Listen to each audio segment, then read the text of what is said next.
திருச்சிற்றம்பலம். திருநாவுக்கர சுவாமிகள் அருளிய தேவாரம் 4ஆம் திருமுறை. பண் திருநேரிசை. தலம் திருக்கடவூர் வீரட்டம். பதிகம் 31. பாடல் 1. பொல்லத்த காயம் மாய பொருளினை போக மாதர். பொல்லத்த காயம் மாய பொருளினை போக மாதர். வெள்ளத்தை கழிக்க வேண்டில் விரும்பினன் விளக்கு தூபமோ. பொல்லத்த காயம் மாய பொருளினை போக மாதர்.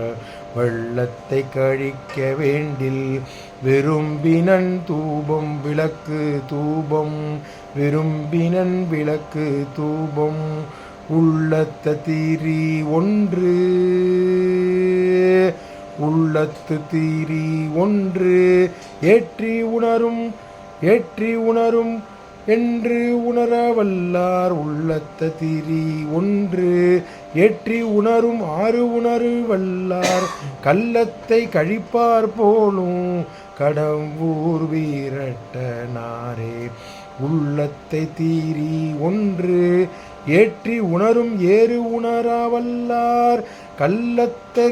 கள்ளத்தை கழிப்பார் போலும் கடவுர் வீரட்டனாரே. கடவுர் வீரட்டனாரே.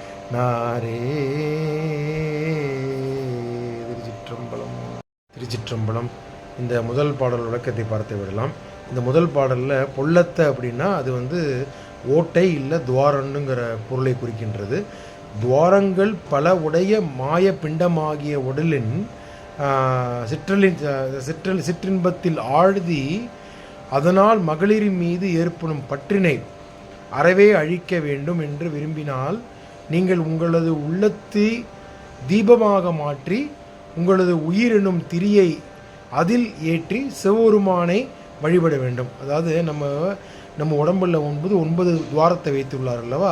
9 துவாரத்தில் அந்த புலன்கள் 5 புலன்களில் காமமும் ஒரு புனல். அந்த காமம் சிற்றின்பத்தை நாடி நமது உடல் மகளிரிடம் சென்று அடையும் அல்லவா. அதுக்கு அடிமையாகிவிடக்கூடாது. அந்த அடிமைத்தனத்தை ஒழித்து சிவபெருமான் மீது அடிமையாக இருப்பதற்கு நாம் தீபத்தினை ஒன்று ஏற்றி வழிபட வேண்டும். திரியுள்ள தீபத்தினை ஏற்றி சிவபெருமானை வழிபட வேண்டும் என்று அப்பர் சுவாமி கூறுகின்றார்.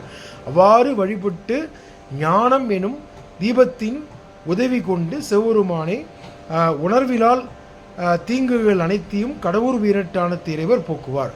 அந்த தீபத்தை ஏற்றும்போது ஞானமாகிய அருட்பிரகாசம் நமது உள்ளத்தில் பிரதிபலிக்கும். பிரகாசமாக சுடர்விட்டு எரியும். அவ்வாறு செய்யும்போது நமது உள்ளமானது சிவபெருமானது திருவடியை வணங்கும். அப்படி செய்யக்கூடியவர் யார் என்றால் தீங்குகளை அனைத்தையும் நீக்கி நமக்கு அருள்பாலிப்பவர் கடவுர் வீரட்டானத்தில் இருக்கும் இறைவரே ஆகவார் என்று சொல்லி இந்த பாடலை முடிக்கின்றார் அப்பர் சுவாமி. திருச்சிற்றம்பலம்.